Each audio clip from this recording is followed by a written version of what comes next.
On this edition of Mic'd Up Sports, this Minnehaha Academy graduate returned to his roots to coach the girls' basketball team. In the process, he rooted a new branch in their legacy. He is Matt Pryor, and this is Mic'd Up Sports.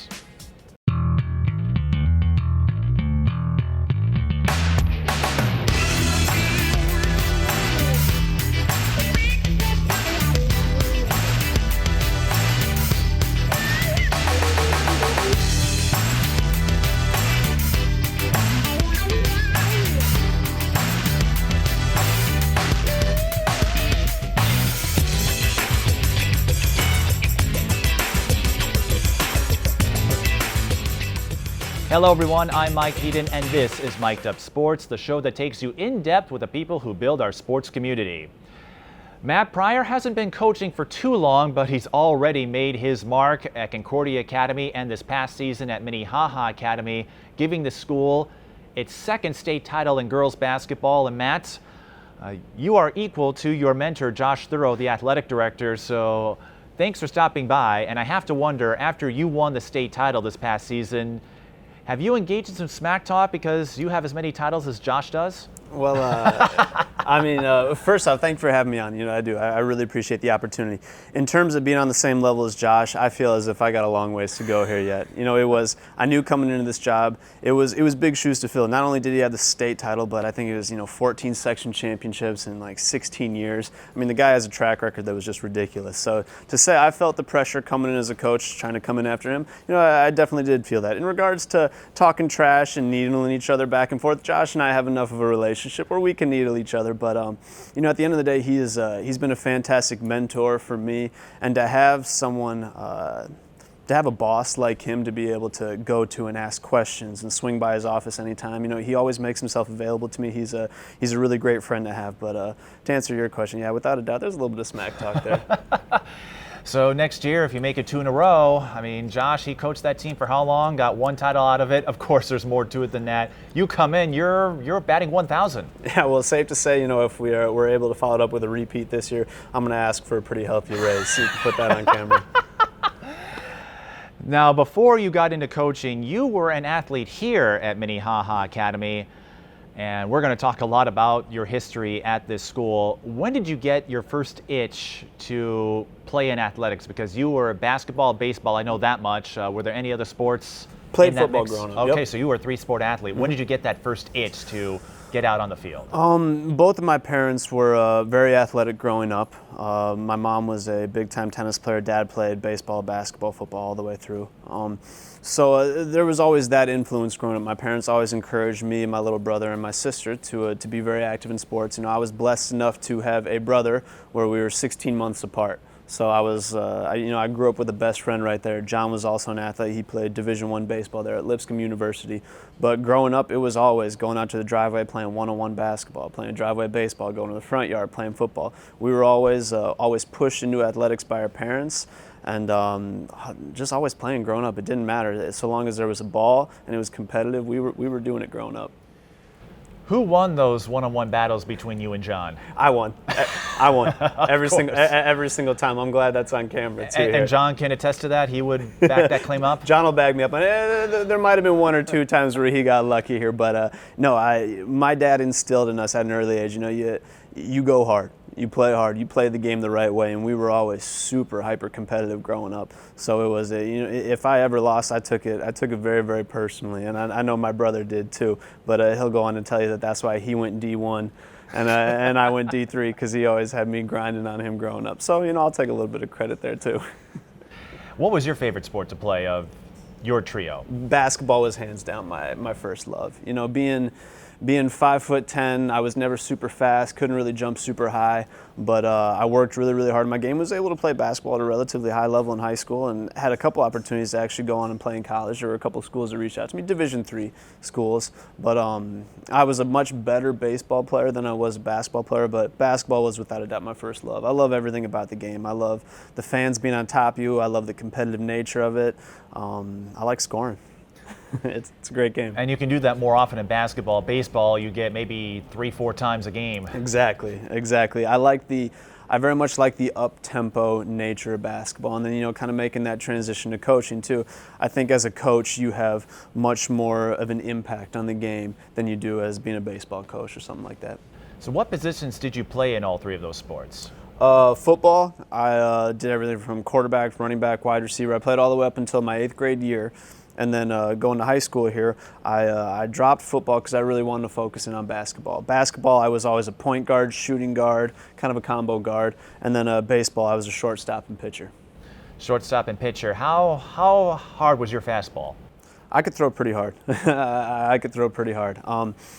My freshman year of college, I clocked in throwing 90 miles an hour, and I actually didn't even pitch that much in high school. I played a lot of shortstop. I could always throw really hard. I got to college, they saw me lighting up the radar gun, so they moved me over to pitcher, and I was actually the closer there at Bethel for a couple of years until I tore my arm. I had Tommy John surgery. That kind of ended all that. And you know, as unfortunate as that was, though, that was really kind of what pushed me into coaching. It was amazing to see how when one door closed, another one was opened. So Tommy John surgery is what led you into coaching. Very much so. That should be the opening of a book if you decide to write an autobiography. You don't hear many basketball coaches saying that Tommy John surgery was what got them into coaching basketball. But yeah, you know, I like the uniqueness behind it. Not at all. How do you think being a three-sport athlete up to high school and even sticking on the dual sport route, how did that help you become an all-around athlete? Just the different movement patterns. It's fantastic for your overall development. I loved, as a baseball player, I loved being able to make that transition from basketball season to baseball season. Coming into baseball season off of basketball, I always felt like I was much faster. My quick twitch muscle had been so conditioned with the movements that are required in basketball to make. I got out there on the baseball field and I always felt like I was on such a different athletic level than everybody else, simply because all winter we've been running, moving laterally, jumping up and down. It was great for my overall development and as an athlete, without a doubt.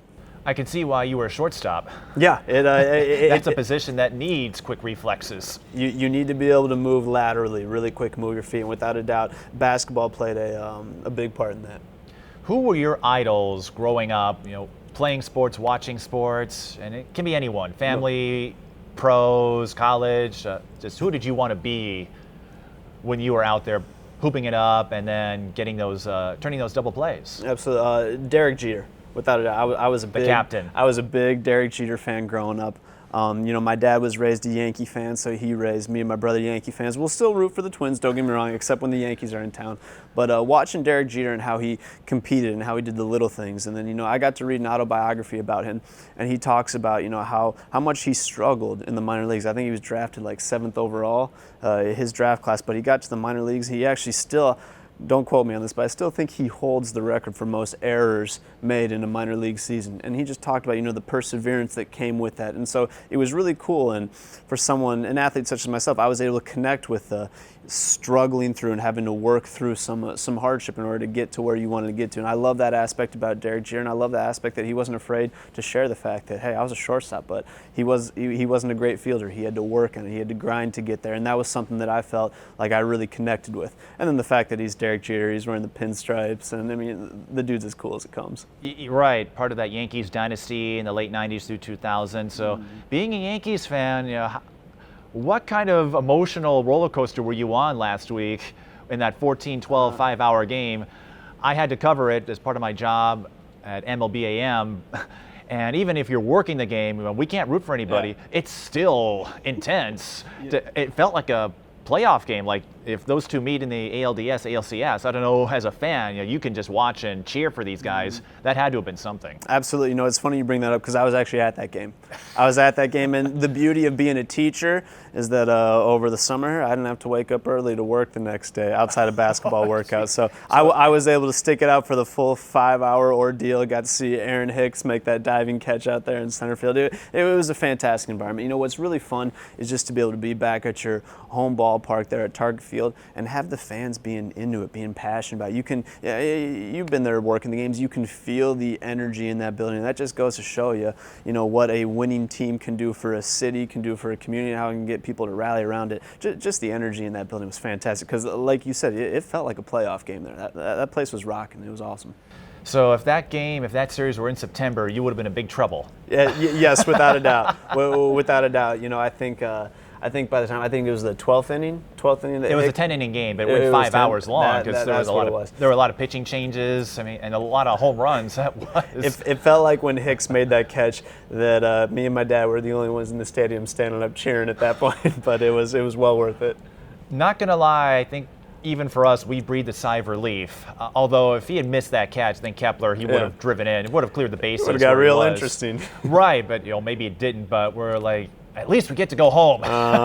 There's a silver lining in that, absolutely. But that's a game. Even as an impartial, member, that's a game. You're like, hey, that's a story. Much like coaching basketball, you're going to remember down the road. Like, I was there for that 5-hour marathon. You never forget stuff like that. When you're involved in sports, whether it's as an athlete, as a coach, as a media member, you can always pick out those defining moments that, hey, you were there, you were able to experience. And I think that's part of the beauty of athletics is people remember that stuff. It sticks with us.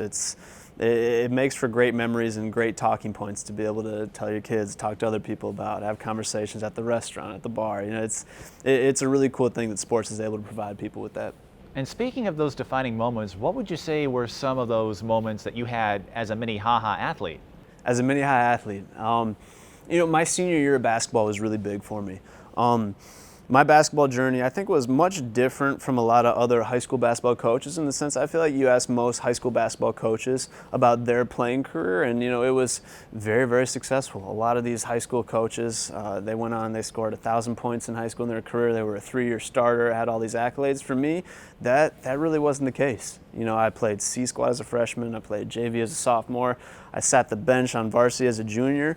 And I came out my senior year, and that was very much a prove-it year for me. I worked my butt off. I worked really hard because I wanted to be a contributing player. I felt like I could have been that. And I went out my senior year, averaged almost 20 points a game. I scored 40 points in one game. That was super exciting. Was able to make all-conference, was an all-state honorable mention as a basketball player. And what that showed me as a player and what that showed me as a person, like, hey, if you put your head down and you grind, you really want something, you work for it, you can get there. And that's just a life lesson that I've kind of taken forward with me since that point. All those hours I put in the gym, I remember thinking to myself as a junior, why am I doing this? I'm sitting on the bench. I was so angry. I was so frustrated, but I stuck with it. I kept after it. And to go out there and have the senior year I had, to be able to win a section championship, to be able to take my team to the state tournament as a senior, that was a fantastic experience, and without a doubt one of the defining moments of my high school career. And in a way, kind of the forerunner to the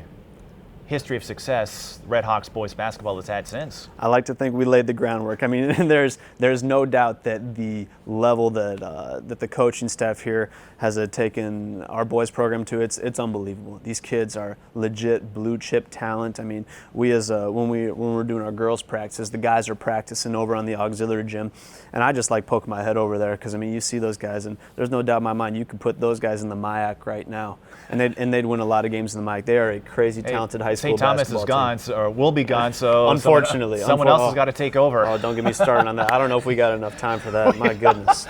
Oh, my goodness. It's funny. Yes, I've heard some stories, but yeah, the St. Thomas deal. And you're a MIAC graduate. I am a MIAC graduate. And going back to your history as a basketball player, your story, I guess, is another version of J.P. McCura, because when he started at Lakeville North, he was in the same position you were, where he started on JV, didn't get a whole lot of varsity time until the end of his career. And now you parlayed that into a successful coaching run, and he is getting an opportunity to play in the NBA for Charlotte. So JP's a bad dude. Yeah. I got to play against JP growing up, and he was a hooper. He was a hooper. He's a really, really good ball player. I got to watch him the year Lakeville North beat Hopkins, 2014. He dropped 42 points. He was a big reason they won. Then that 5-point play as well. And then he and the rest of the team almost ran me over because I was on the far end of press row where all their fans were behind me. You want to talk about an electric environment. I bet that was it right there. Oh, that was it. That's sweet. And folks told me JP was kind of a goofball, and he had some fun with it. I told him, you almost ran me over. He's like, oh, sorry about that. But even some Hopkins kids, I remember a friend of mine, Nia Holly, who went to Hopkins, told me that J.P. McCura is one of her favorite players. And it just goes to show you whether, if you're a Minnehaha fan that remembers what you did here, or if you remember what J.P. did, you just stay with it. So I'm sure when you were asking yourself, why am I doing this? that senior year and onward, I think you found your answer. It's an investment, and that's something that I've carried over into coaching. I tell our girls all the time, hey, you have to invest. When you invest, you're not always going to get that return right away. We live in a society nowadays where these kids are so used to the instant gratification. It's, hey, I'm putting this in now, I want to get this out. They got to understand, hey, it's a matter of continuing to invest. You keep putting in, you wait, you bide your time, you stay patient, you will get out of it so long as you are putting in. And it's tough, especially for young kids, I think, to make that correlation, but it was such a valuable lesson for me to learn at 17, 18 years old. A hard lesson without it. I remember times where I'd go home from practice crying, literally crying as a 17-year-old kid, but it showed me what I was capable of as a person. It showed me, what it is you can accomplish when you just put the blinders up, stay focused, and really strive for what it is you want. What was your most exciting moment as a Minnehaha athlete, and what was your most embarrassing moment? Good question. That's a really good question. Most exciting moment, I think winning that section championship in basketball my senior year of high school. I distinctly remember the Highland Villager. Love the Villager, but the Villager does a preseason report on all the teams in the old Tri-Metro at that time. And I remember in the write-up they had, Minnehaha's graduating a lot. We don't know what they have coming back, and right, because I covered that Minnehaha De La Salle series the year before, and they had a pretty strong team. Oh, we had some fantastic teams coming up. Even my sophomore and junior year, a lot of guys that went on to play college basketball. A lot of really, really talented ball players. But I remember reading in the article, it said, Minnehaha's losing a lot of talent. We don't really know where they fit in. And I remember reading that and taking that personally. And to be able to get to that section championship, to win it, we actually beat Concordia that year. That was I got to beat Coach Shuddy there as a player. That was pretty fun. And then to go to the state tournament, that was such a cool moment for me because I felt as if I'd been doubted. No one thought we could do it. We were very much an underdog, but to be able to go to a state tournament when everybody had kind of written you off there at the start of the season, that was without a doubt probably my proudest moment there as a high school athlete. Most embarrassing, we're playing at De La Salle, and Jonah Travis. He went to Harvard, right? Harvard. Jonah Travis catches it in the left corner. I'm guarding the guy all over in the right corner, so I'm in help side defense. He beats our guy baseline. It's one of those moments where, as an athlete, you kind of see it happen in slow motion, because I'm thinking to myself, well, my job is to show, but I knew in the back of my head, this guy's going to dunk on me. Sure enough. He's what, 6'6"? 6'6", 220 pounds. The dude is a man playing boys basketball, right? So I come over help side, post up, I'm just ready to take it, and sure enough, he goes up over, dunks on me, no foul called, no charge called. All the De La Salle fans are chanting at me. I don't even remember what they were saying, but it was definitely one of those eye-opening moments where it's like, yeah, I'm not a Division I basketball player. I knew it right there. But it's one of those things you can laugh about later on. Absolutely. And I asked that question because I know I was on hand. I forgot about this until you reminded me. It's just one of those things. I've covered sports for so long, you sometimes don't realize that some of these athletes that are now coaches you once covered. Maybe this was second, but it was St. Paul Central, Minnehaha and Central, of course. They play each other every year. And you reminded me of the time where you were at the free throw line with a chance, I believe, to tie it at regulation with less than a second left. And you missed, I think, was it the first or second free throw? I made the first free throw. We were down by one, less than a second left, and released that second one. It felt good off the hand, and sure enough, it rolled out. We ended up losing the game. And it's funny you mentioned that moment because I imagine when you watch the game, Marika Gumbawale, the same thing happened to her, and when you see that, you're like, I've been there. It's one of those things where, and I think it's nice to be able to transition lessons learned through experiences like that to coaching.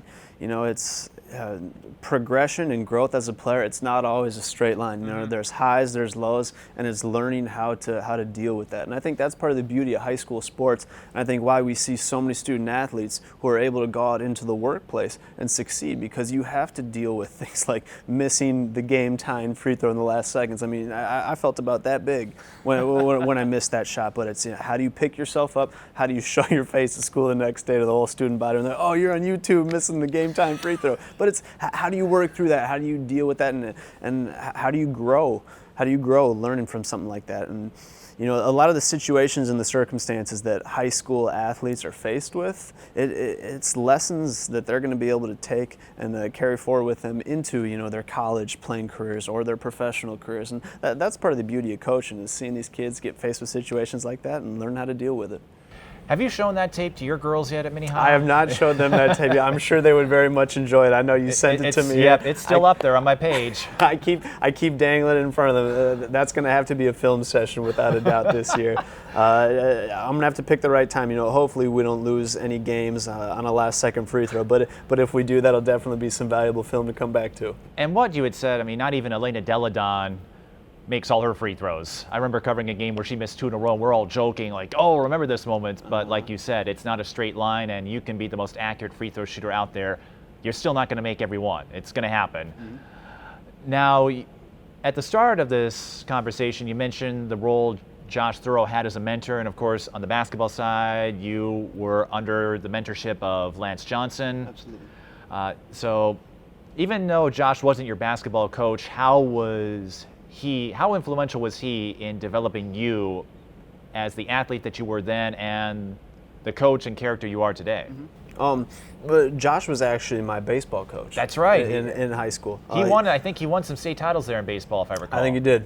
At least one. Him and Scott Glenn, Scotty G, as we call him, they were co-coaches as I was going up through high school. And you know, Josh was incredibly influential in my life as an athlete, because he was one of the first coaches I felt like who saw me. I was always hyper emotional as a player. I wear my heart on my sleeve. You know, I was that kid as an athlete that you were always trying to pull the reins back instead of, you know, trying to get me to go harder, go faster. You know, for me it was a matter of, hey, how do I channel all of this energy that I have? And Josh was fantastic in the sense that, you know, as a freshman, he called me up right away to go play JV baseball. And for me, that felt really, really good, because I finally felt like I got noticed, I got recognized by a coach. Josh was always in my ear, always talking me up, always pushing me ahead. By the time I was a sophomore, they let me start at second base as a sophomore for a really good baseball team. We were ranked, I think, number 1 in 2A for a while there that year. And Josh took a chance on me when he was a coach and I was a player, and that's something that I never forgot, because there were kids who were older than me that he could have taken a shot on before, but he said, no, you know, this is your job. You know, you've earned it. Go out and own it. And he was the first coach that I really felt like actually gave me a true shot to go out and earn a position. I've never forgotten that. And how was it to receive guidance and instruction from Lance Johnson? You know, he's still the boys coach, and you know, now he has those 3 state titles, and we all like to talk up Jalen Suggs and Giovanni Bickham, who's at Denver, and now Chet Holmgren, Prince of League Bay, and I think Terry Locke is coming back. Yes, he is. I just wish he had a sister now. Well, Jalen does. So. But you got a chance to work with him before he got all that glory. And what was he like as a coach? And for you, being an alum, how gratifying is it to see all of the work he put in pay off and get 3 state titles out of it so far? There might be more. I definitely think there's more to come from him. You know, Coach Jay's track record speaks for itself. You know, he was one thing that I learned a lot from Coach Jay. One thing that I've really tried to take from his practices to even coaching girls. You know, when I first moved over to girls, a lot of people started asking, you know, hey, are you going to coach girls the same way you coach guys? I was like, absolutely. Why wouldn't I? And one thing Coach Jay is really, really good at, he runs very, very physical, intense practices, very, very physical practices. And, you know, I found as a player that sometimes, you know, it creates a little bit of havoc within the team every once in a while, because guys are getting in each other's faces, talking, pushing, shoving, but that's a good thing.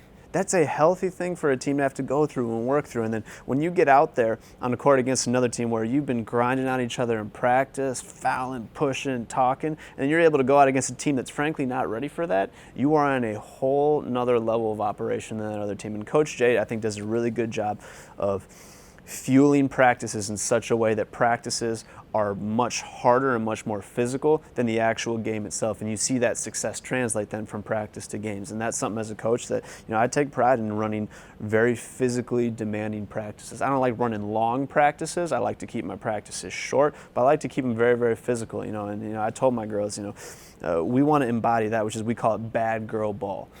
And that's not talking trash, shoving girls, playing dirty, but it's playing hard, playing tough, playing competitive. And when you can create an environment in practice like that, that translates to games really well. Thinking a little bit of Detroit Pistons, maybe with, like you said, without the aggressiveness, right, where you're going at them. And I didn't see that this past season with the Redhawks. And as you pointed out, with those intense practices that you took part of, not only did it give you an advantage against teams that weren't ready for that level of physicality, you've seen it, the boys, they have a stacked schedule every year. Last season, they faced Hopkins and De La Salle and Minneapolis North and a lot of other top-tier teams. And so when they know they're going to have a big matchup coming up, they're ready for that. I mean, they did beat De La Salle. It was kind of funny this past season how it was all circular because Minnehaha knocked off De La Salle and De La Salle beat Hopkins and Hopkins beat Minnehaha. And I'm thinking, if you could have that old Sweet 16 format, that'd be so much. That would have sold that'd be so. That would have fun. been a huge moneymaker. But you ended up at Bethel for baseball. I did. Even though basketball was your favorite sport. So how did you end up going to Bethel, and what do you enjoy most about getting to be a college baseball player for the Royals? Absolutely. The college decision was an interesting one for me. I had toured a lot of Division IIs. Had some interest from the schools. I wanted to be able to say that, hey, I was a scholarship athlete. I really, really wanted that. So much of my identity at that time was wrapped up in being an athlete. It was almost just to satisfy my mom. She was really pushing back. She's like, just go out and visit it, talk to the coaches, because the coach had been showing up to a number of my baseball games. He was calling me. They really wanted me, but more so just to make mom happy. I visited the school, and I'm a firm believer that was God's hand at work in my life. I went there, connected with the coaching staff, and there was just a level of connection there that I hadn't felt at any other school I had been to prior to that point. I loved the community, I loved the people that I met, and it was one of those things where I walked away from that visit, I knew it was the right place for me. I really did, and I'm a firm believer that was divine intervention in my life because, that was a school that was not even remotely on my radar, and then I kind of fell into it. I got there to Bethel, and Bethel was the best thing for me in terms of the academic environment. I was diagnosed with ADD as a junior high student. I was never really great at the traditional American school system. I wasn't good at sitting down, being quiet, staying focused. That just wasn't me. I wasn't a bad kid, but I was always that kid who was talking, who was fidgeting. I couldn't sit still. And where Bethel really helped me academically speaking was there was smaller classes, a more personal relationship with the teacher where you can go up and talk to the teacher and ask help for your homework, or how do I solve this problem, or go about things like that. Whereas, at a bigger university, you're just a number to a lot of the professors. You got to go to a TA for stuff like that. So I really liked Bethel in that sense. And then just being able to compete at the college level. I think there's a lot of young athletes who they hear the word D3 and they'll immediately turn their nose up at it. You get to D3 even and you realize every single kid on that roster was the best player, maybe the second best player on their high school team. I mean, it is crazy competitive. The MIAC, you can put the MIAC, I think, into a lot of Division II conferences, and the MIAC would whoop up on a lot of those Division II schools. I mean, it's crazy, crazy competitive. It was fantastic to be able to compete at the college level. It was unfortunate that my career was cut short by an arm injury, but like I said, it was amazing how once that door was closed, another door opened, and here I find myself. Personally speaking, I would love it if St. Thomas were able to class up to D2. Some have said it might take them a while, but after how they were treated in the MIAC, and for me, I'm always, okay, how do you get to that level as a person, or if I'm going up against somebody that might be better, it's like, how do you get there? But even though I didn't go to St. Thomas, it's like, yeah, I think they could hold their own in D2, and just personally, like you said, if some of these schools could handle the D2 conferences, we'll find out. They haven't made that announcement yet. So even though your career was cut short, you took up coaching, and as you talked about earlier, you took up coaching girls basketball. What attracted you to coach girls basketball compared to maybe boys basketball? Not to say that one gender is better than the other, but you really put a lot of investment in the women's game, as we've seen the last 2 years. Absolutely. That was a really weird time for me after I blew my arm out, because again, still my identity was so wrapped up in being an athlete at that point in time. That was who I was, you know. And the moment that was taken away from me, I was kind of lost. It was a couple weeks before I was going to get my Tommy John surgery. The surgery was scheduled a couple weeks out. And I was clear at that point. I said, hey, you can't throw a baseball, but you can still play basketball. I liked being active. I had a friend, Jeff Weber, who actually played basketball at Concordia. He was a Bethel student, and he'd seen me around Bethel. And he invited me one day to say, hey, you know, come on over to Concordia Academy. Every Friday morning, we play before school. The teachers get out on the show, and there's actually some good players who show up. So he invited me, and I figured, hey, you know, why not? I got to get some exercise before I go under the knife here. So showed up, played with him.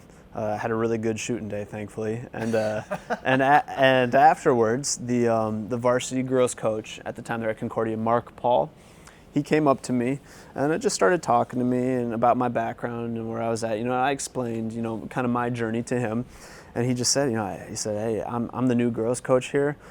I'm looking for some help on staff. Would you be interested? And that was what kind of got the ball rolling. I went in for an interviewed with him. He gave me the JV girls job, and I was very, very nervous at first going in coaching girls basketball, because I didn't have any experience like that. I was 20 years old, I think, at the time. I was 20 years old coaching JV girls basketball. Kind of like how Josh, he started out young too. So another connection. And I knew the game. I knew I could coach the X's and O's, but where I was nervous and where the trepidation was, you know, how am I going to be relating to 15, 16, 17-year-old girls? You know, what's that going to look like? How is that going to work? But the moment I got into it, I fell in love with it. I love the energy of it. I love creating a practice plan, seeing it come together. I love the energy that comes with running a basketball practice. And, you know, from the first 30 minutes in, I knew I was going to be doing this for a long time. I really did. How did your sister help you get acclimated to connecting with teenage female athletes? Absolutely, and that goes a long ways. That goes a long ways. You know, my baby sister Kate, she's going to be a senior in high school this year, but I was always so much older than her growing up. But I got to see, you know, just a lot of the stuff that she was going through as a female athlete. You know, she had to grow up with two older brothers who were always ragging on her, pushing her around, and she's just trying to find her way. So I got to see what that was like for her, and without a doubt there was a correlation between seeing some of the struggles and some of the things that she would work through as a female athlete coming up, and then me being able to take that to coaching and, you know, telling my girls, like, hey, you know what, I'm not going to coach you any different than I would coach boys. Girls are just as capable, just as able to do a lot of the stuff that the guys can. You know, when people sell girls short, and it makes me angry. And then I was able to see it, because I mean, my baby sister, don't tell her this, but she's the best athlete in the family, hands down. She's the best athlete, hands down. Yeah, maybe they can't dunk, but they can do a lot of other things pretty well, as we've seen with Mia Curtis these last few years. And unbelievable. We'll get to that, but before you started at Minnehaha, you did coach, you had the head coaching job for a season at Concordia. Your assistant, of course, is now the head coach there, but you got to work with Yvonne Tensai for a year. And, you know, she's been a phenomenal athlete. I think already past 1,000 points. So I don't want to say that surprises you, but how exciting is that to see someone, you know, even though you're not there anymore, put a spotlight on Concordia, you know, a school that maybe doesn't have as rich a history as Minnehaha? Yvonne is one of, if not the hardest worker I've ever been around. That's a girl who lives and breathes basketball, you know, and I had her as a freshman. And, you know, if it wasn't my first year as a head coach, I would have made her a captain or as a freshman. She's one of those girls who leads by example. She shows up early and shoots. She stays late and lifts. She does all the little things in between. You know, it's really cool to see, even now as she's playing for our arch rival, it's really cool to see all the success and all the good things that are coming her way, because I've been there at ground level. You see the work she puts in, and it's so incredibly rewarding as a coach when you get to see these kids who put in all that work behind the scenes. You get to see them brought into the limelight a little bit, because she does. She absolutely deserves everything that comes her way. And I have to imagine one of your favorite coaching moments was the section final your first year. You took the school to their first section final. We had them. And you had to go up against your mentor, Josh. Did you play each other beforehand, or was we did? We played each other earlier that year, and we lost by 7 to them in a really tight game at Concordia. lost to them by 7 in a really tight game. I've been priming the pump all season long. Looking at that game, gearing the girls up from Minnehaha, getting them prepared, and then, thankfully I had an advanced scouting report, being that I'd seen Josh and how he coaches, and he was very much a mentor of mine, and a lot of coaching questions that leading up to that point, I would just call Josh, reach out to him, hey, we're facing a 1-3-1 defense coming up. Do you have anything you'd like to run against a 1-3-1? Picking his brain. So I knew we had a good scouting report. It was very much the colliding of two worlds coming together, but it was a really, really special moment for me.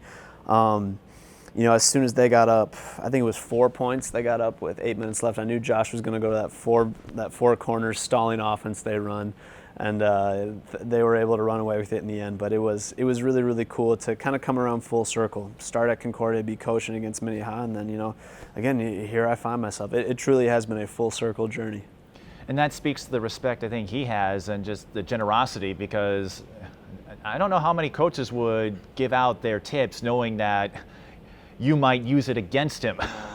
Josh was always really good for that. He, one of my favorite things about Josh, not only as an athletic director, but just as a person, he's always made himself available to me. And especially as a coach, starting out at 20 years old, I was so incredibly grateful for that, because there's a lot to learn in coaching. I'm still learning new things each and every day, and to have a resource like Josh who says, hey, shoot me a text, give me a phone call anytime, that goes a long ways, and that's a testament to who he is as a person. He's never too big for anybody. I love that about Josh, and that's something that I'm hoping I can continue to carry on as I continue my career. So looking back, how crazy was that section final? Minnehaha, of course, got the win and got to play in state, but like you said, a collision of two worlds. It was very emotionally charged, very, very emotionally charged. Nothing like this year's matchup, though. I mean, this year's matchup, when you come around, I left Concordia. I know they were sad to see me go there. We had built a really, really good thing there at Concordia. We had built a really strong foundation. It's been awesome to see Coach Tiff be able to build on that foundation and just see where Concordia is at now. But, I mean, you want to talk about an emotionally charged atmosphere, because everybody knows each other. There's all those interconnections, all the people I've worked with in the past, they know what Minnehaha is about. It's a pretty crazy environment. If you get a chance to cover a game this year, you definitely want to catch that Minnehaha-Concordia matchup this year. It's going to be a dogfight. Right, because it's still in the same section. A real circle of life in a way, with you taking over the Minnehaha job. And what led you to take over the girls' position? I know Josh announced that he was stepping down, I think just to focus on the AD duties, because it's tough. And I got a taste of it, especially in that transitional phase. So when did you get the call from your one-time section rival to take over the program that you got to be around? I think you were in school when they won the first state title. Yep, I was. So what led you to come back home? Yeah. So going into playoffs that season when I was at Concordia, I scheduled a ski trip with my girlfriend, a couple other friends, my brother, and his now wife. We planned a ski trip, and the ski trip was going to be right at the state tournament. And the way I phrased it, I was like, well, hey, this way, if we lose in the section championship, I still get to go skiing with my friends. If we win, I cancel the ski trip, but I'm going to the state tournament. So I felt like it was a win-win for me there. But we lost in the section championship. I'm up in Lutzen with some friends skiing, and I'd been following the Minnehaha girls. I was getting a hard time for watching high school girls state basketball on my cell phone as everybody's out skiing, having a good time, and here I am dorking out on basketball. Hey, but, you're a basketball guy. Exactly. I do the same thing. I can't escape it. I can't escape my girlfriend, I'll tell you that too. But there could be worse addictions to have out there could be, exactly. That's how I justify it. But I watched Minnehaha lose. And then it was literally the next evening. Josh gives me a phone call, and I see that he's calling, and I'm thinking it didn't even cross my mind that was going to be the nature of the call. Right? It was Josh, and I just figured he was calling me to talk hoops, because we've been doing that the whole season, just bouncing off each other back and forth. And he gives me a call, and long story short, he said, it's time to come home. It's time to come home. And to have someone that you've looked up to your entire young life, someone that you view as a mentor, as a friend, for Josh to come to me and say, hey, you're the guy. I want you to have this job. It was too good an opportunity to pass up, and to be able to come back to the community that I was raised in. It's been a truly special opportunity. I look up in the stands and see, teachers who are teaching me, alumni coming back, cheering me on, and just being able to coach my baby sister then too. I feel like there's not many coach-player relationships where there's a sibling there. There are not many coaching relationships like that. No, there was one example at South with Tanisha Scott before she took the De La Salle job, where she coached her younger sisters, and then, much like you did, went back home to her alma mater in De La Salle, and that's worked out pretty well for her too. Clearly. Maybe it's a good thing you guys aren't in the same class, so you could celebrate those state titles together. Very much so. Very much so. But coming into Minnehaha, you got to see who they had. You knew Mia Curtis was coming back, Nevaeh Galloway, the Rhodes sisters. How was that transition like? I know we've talked about this team and their potential, but every time there's a coaching change, there is that transition. You're getting used to a new system. How long did it take for you to get to know those players? Absolutely. I spent all of last summer watching every single game we had on film of the Minnehaha girls, just so I could get a feel and get a vibe for their skill set. And I scouted the Minnehaha girls so hard going into that section championship. Before I even got the job, I already had a really good idea what we had coming in. That was part of the excitement that came with the job, because as I looked at that team on film, I looked at what we had coming back. Obviously, you lose Tara Rose, which is a huge loss. I would have loved to coach her. Oh, that girl was a bulldog. I loved her game. But I knew what we had coming back, and I told the girls day one of practice, we did our goals session where I got up on the whiteboard just in the classroom over there, and we set goals for ourselves. Practice goals, weight room goals, game goals, and then season goals. And we worked through all the stuff, and then we get to our season goals.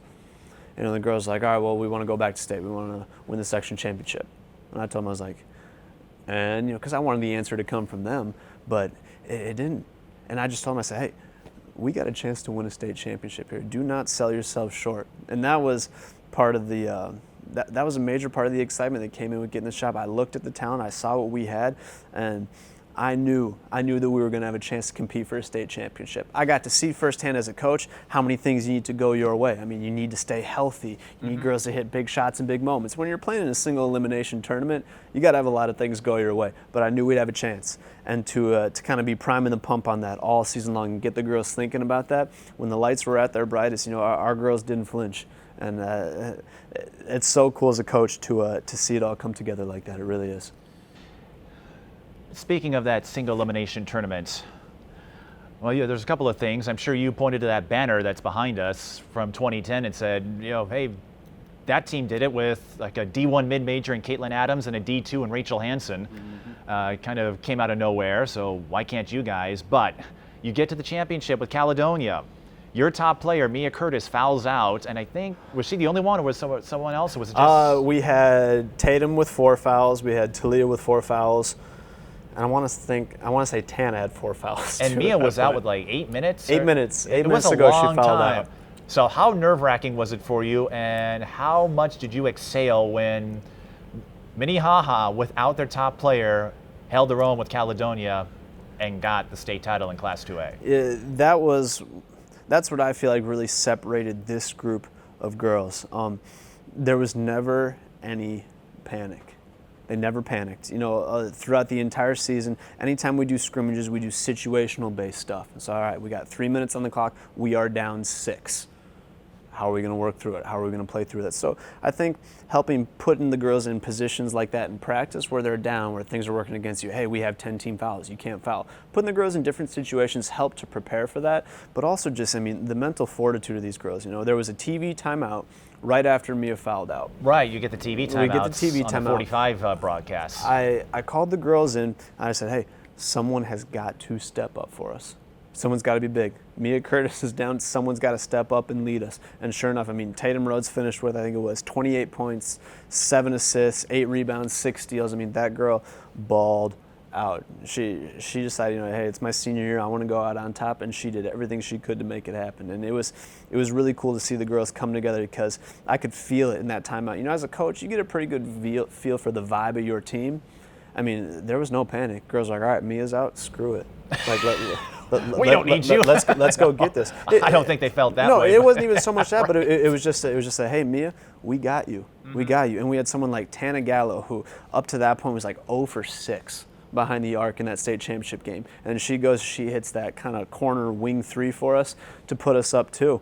And I've been telling her the whole game, hey, Tana, keep shooting, keep trusting it. It's going to drop. Right. And then after going 0 for 6, she catches it. She got torn from closing on her, no hesitation. She pulls the trigger, and, she drained it. I think so much of that as a coach is empowering your girls and letting them know that, hey, you got this, you can do this. But also the kids deciding, hey, you know what? We can do this. We are going to do this. Let's make this happen. And I think our team really embodied that, and it was so cool to see, despite all the things working against us in that championship game, how they overcame it. They did indeed, and I say that all the time in broadcasts when a player's going through a shooting slump, just keep shooting. You're not going to miss them all, and yeah, otherwise you take yourself out of the game. And you spoke about coming home. Of course, you're not the only graduate on the coaching staff for the girls team. Nicole Nipper came back as well. What do you think it is about this school where your staff includes a couple of notable alumni? You had a stellar athletic career, Nicole Nipper, had a strong one as well for the girls team, and now here you are mentoring that next generation. Yeah, that's a testament to Minnehaha and the community. We have really good people here. We have teachers and staff that care about the students, and I got to see firsthand how Minnehaha put me on the track to success, professionally speaking, especially being involved in education. I get exposed to a lot of different educational environments. And especially after going out to all these different schools, working in these different environments, you get to see how special Minnehaha is. And it's the people, it's the community, and I'm a firm believer it's the faith-based background that separates us from a lot of other environments. And that's something that people want to be a part of, and that's something as a basketball program we want to continue to cultivate. I told our 3 seniors who graduated this last year, any sort of involvement you want to have with us moving forward, please. Come back to practice, hang out with the girls, talk to the girls. I'm going to be reaching out to them, asking some of them to come in and talk to our girls about 2/3 of the way through the season to talk about their senior year of high school. How important it is to just enjoy the experience. We want to make a push to bring alumni back and make it more of a community feel, because Minnehaha has done a great job of building people up, sending out God-honoring individuals into the workplace, and it's just a blessing to be able to bring them back, and that's something we want to continue to cultivate as we move forward here. So, as you noted, a lot of seniors on last year's team moving on to college, Nevaeh Galloway going to Bemidji State among them, but you will get Mia Curtis coming back next year. You told me when I covered the Minnehaha Concordia game last year, you consider her one of the best scorers in 2A. How exciting has it been to work with her? I know Josh did a great job in those first couple of years, and she balled out on many occasions, and she's still doing that, with you at the helm. What makes her such a dynamic scorer? Mia is the best scorer in 2A. She's a lefty who she'll shoot it from 25 feet, and then she'll get in the lane, drop a Euro step on a girl, and finish with the offhand. Mia is so incredibly talented, and it's a blessing as a coach when you have a player in your program who is not only your best player, but also your hardest worker. Because when you got a girl who his talent level is above everybody else, but she's also the hardest worker, that gives you a prime example as a coach where you can say, hey, you want all these accolades, you want all this recognition, you want all the nice things that's coming Mia's way, you got to look at the work that she does behind the scenes. Mia's a girl who every single day after practice, she'll stay after and she'll go through her shooting routine. She plays AAU basketball for Coach Starks, who I know Coach Starks is grinding on those girls, and she demands a lot of her players. But Mia is just a basketball junkie. She loves the game. She loves watching film. She loves to compete. And it's a really, really fun thing as a coach when you can work with a girl who loves basketball, and she's also your most talented player. That's where that relationship between a coach and the best player, that's where I think me and Mia are really able to vibe. Whereas we're not always going to agree on everything, and I know we butt heads every once in a while because we're both very, very strong personalities, but the girl loves basketball through and through, and that's something that's always allowed us to connect and to relate. And it's no coincidence that she's all-state, that she gets all this recognition that she does, because the girl works for it. She absolutely works for it, and that's a fantastic thing to have in your best player. And it's good to have someone to butt heads with. I mean, it sounds like, hey, there's a lot of turbulence, but no, that is part of a healthy coach-player relationship. Absolutely. You're not going to agree on everything, and that is, I think, what makes a good coaching-player combination that much better? I always want my players to feel empowered. And I tell the captains, I say, hey, I want captains to challenge us as a coaching staff. Now, you got to handle it the right way. You don't make a public scene about it, but we are always open to conversation. Hey, what are you seeing out there on the court? Okay, this is what we're seeing as a coaching staff. It's a constant dialogue. And, when you're together for 5 months out of the year, 6 days a week, that's a lot of time spent together, but there's a level of familiarity and a comfort level that comes with that. And I think it's important for your players to feel empowered that, hey, you know what, yes, I can go to coach and I can say this. Now, as I touched on, there's always a manner of going about it the right way, but you want to make yourself available as a coach. You want your players to feel comfortable sharing their ideas and coming to you and talking to you. And that's something that I always really want to stress as a coach, because it's important for your players to feel as if their voice is heard and all that. And Mia's a fantastic vocal leader. She's the type of girl where girls will rally around her. And if Mia thinks something, she'll let you know that. And I love that about her. I really do. Yeah, I know Mia's favorite player, as I understand, is James Harden. And has she been working on that double step back move yet? she loves breaking down James Harden, and it's fantastic for me as a coach, because I get to look at James Harden's skill set and Mia Curtis's skill set. There's a lot of similarities between the two. So I found myself this offseason, I've watched more Rockets game film than I care to admit, because I'm looking for different actions and things. And wait until next season. Exactly. I'm watching different actions and things that they do to get Harden his looks, and we're going to steal a lot of that and transition that to our playbook, and we're going to get Mia Curtis the same looks and the same stuff that the Houston Rockets are running for James Harden. Has Mia tried growing Harden's beard yet? See, I don't know if that'd be a great look on her there yet, but I'm more so hoping I can get the James Harden beard going. Unfortunately, I don't think it's in the cards for me here. Now, of course, we've been talking about Mia. She will probably be one of those leaders coming back with all the seniors that left. Who else are you excited to work alongside with this year? Because, as you know, in high school and college, every time a player graduates, that means someone else has got to come in. And even though that group of seniors and Mia led the way last year, I have to imagine there are a lot of younger faces we're going to see on this year's Minnehaha team who will get that first real opportunity to showcase their talent. Absolutely. This year we are very, very excited about the youth movement we have coming up. We still got a very, very strong senior class. Had a couple freshmen that got varsity minutes for us last year in Talia Graham and Penny Sedgwick. But we got a crop of middle school girls coming up, highlighted by Jenica Suggs. I mean, Jenica is going to play for us as an 8th grader this year, and she is the real deal. She is really, really tough. She's a good baller. And there's another Suggs girl who's only a 6th grader who I would call up if MSHSL rules would allow me to do so, because she's certainly good enough to play up at the high school level. But she'll be down for our middle school teams this year and then joining us the following season. But what I'm really excited for is the chance for other girls to showcase what they can do. I think Tana Gallo is a fantastic example. Tana started for us last year, played kind of like a 3 for us, which is very out of position for her. She's a point guard at heart, but when you got Tatum Rose and you got Mia Curtis, where do you put the other one? I think Tana is primed for a big season. She's been working really, really hard. She's shooting the ball out. She had a great AAU season. She actually just picked up her first offer. So I think a lot of good things are going to come her way, because I think very much she has kind of been not left in the back, but almost a little forgotten about, because you got girls like Mia, you got girls like Tatum who get all the accolades. I think Tana's going to turn a lot of heads this year, because that girl can really hoop. She's just been playing in a loaded backcourt prior to this year. I think she's primed for a big year. My sister Kate, she was a girl who she didn't play basketball her sophomore year. I got the job last year.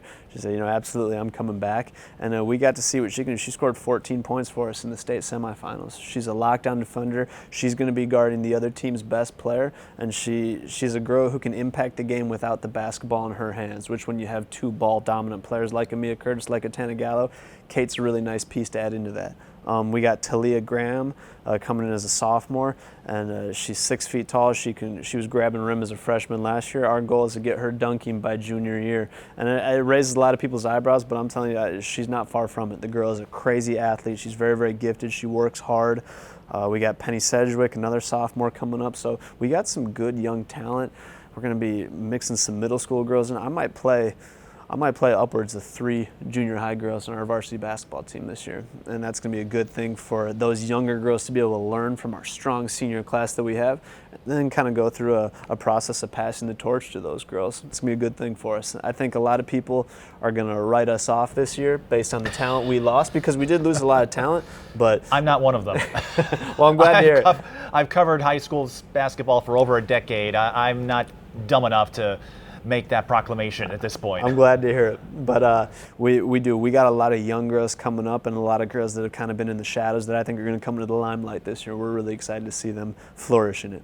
And that is an interesting thing to think about. You spoke of going to state the year Minnehaha was written off with all those seniors. And when you look at all the seniors that graduate, you don't get a preseason, you don't get a scouting report, you don't really get the same thing you do in college and the pros, so you don't really get a chance to hear about some of these up-and-coming folks. Like you said, there's 2 Suggs sisters on the way. One you'll have to wait a year for, but hey, it gives got to be patient. It gives you something to look forward to, right? Absolutely, absolutely. And I think what you said is it's worth noting to these folks who follow the sport that just because a lot of kids graduate doesn't mean there aren't new athletes coming up. Even with Hopkins, you know, this will be Paige's senior year, Mia's senior year, and then after they leave, well, who's coming up? Taking the mantle. And hey, even the past girls, we spoke about Caitlin Adams earlier, and Rachel Hansen, Sarah Kaminsky. I know when she was making her way up, Josh spoke the world of her, and good talent will find its way. Absolutely. What I like to tell people is, we're not rebuilding, we reload. And that's where it's really cool having the middle school connected to our high school, because then we're able to peg girls by the time they're in 6th grade and say, hey, this girl's a core player we're going to try and build around. By the time she's in 7th grade, you can call her up to the C squad. I think half of our C squad in JV last year was junior high girls, because frankly we had enough junior high girls where they go out and compete. So when you're getting these girls in 7th grade, you're getting them playing your offensive system, understand how it is you want to scheme things defensively. By the time they're freshmen, sophomores, they're ready to go up to varsity and make an impact. And that's where, I think as a 2A school, we're able to really separate ourselves as a basketball program, being that we can call up younger girls, we can give younger girls that experience and that exposure earlier than you would be able to get at a school like a Hopkins. Where you go to Hopkins and you got 75 girls trying out for basketball, you got 20 kids in each class. In Minnehaha, you just don't have that. So the opportunities that are available to some of those younger girls, it's a fantastic thing for them to grow as basketball players. It really is. Now, as a coach, I imagine you don't emphasize one opponent over another, but with your schedule just about in place, what are some matchups that you're looking forward to as barometers for Minnehaha's team next year? One thing we take a lot of pride in is playing the most competitive schedule in 2A. I mean, you look at who we played last year compared to all other schools in the 2A state tournament. There's no one who plays more 3A and 4A schools than us. There's no one who plays more ranked opponents than us. I went in last season, I wanted to put our girls through the grinder early on. I think out of our first 10 games, seven of those first 10 games were against ranked opponents. And I think 5 of them were 3A opponents. So it's a fantastic thing for us as a 2A school to be able to go out and not only schedule these 3A and 4A schools, bigger schools, but also compete with them and beat them. Beat a lot of them. We beat Cooper, the reigning 3A state champion, another state tournament team last year. We beat them by 17 in their home yard last year. So that was incredibly exciting. It got to show me as a coach how valuable it is to play those bigger schools, to play those quote-unquote blue blood programs, because by the time you get to your 2A schedule, by the time you get to your 2A state tournament, your girls are geared up and they're ready to go, because they have frankly been playing the best competition the state has to offer. We got De La Salle on the schedule again this year. That'll be fantastic. That's a date I've circled. I'm hoping Josh will let me come in and cover that one. Yeah. You might have to pull some strings. Well, hey, for you, we can find a way to make it work here, because that's always an electric environment. Playing against a school like De La Salle, they're so tough, they're so deep, they're so well coached. It's a great thing for my girls. When we can come off of, I think prior to us playing De La Salle last year, we had won 17 straight. So we were up on our high horse, we were feeling pretty good about themselves, and then we got punched in the mouth a little bit by De La Salle last year. But it was a great thing as a coach to be able to look at the girls and say, hey, we're going to find out who we are as a team. If we're going to show up next day of practice and have a defeated attitude, we're going to be all caught up in our feels about this, or are we going to be the type of team that says, hey, you know what, let's get back to the drawing board, let's figure out what went wrong and how we're going to fix that.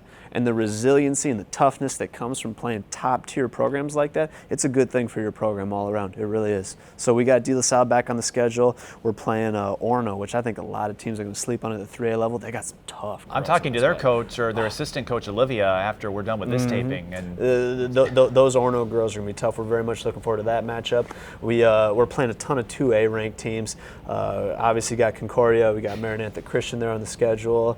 You got Como Park. Speaking of young cores, another top 10 3A team. So we do. One of the main questions I get from people within the basketball community is, well, 2A basketball. How much competition are I actually playing? I said, well, look at our schedule. Look at our schedule.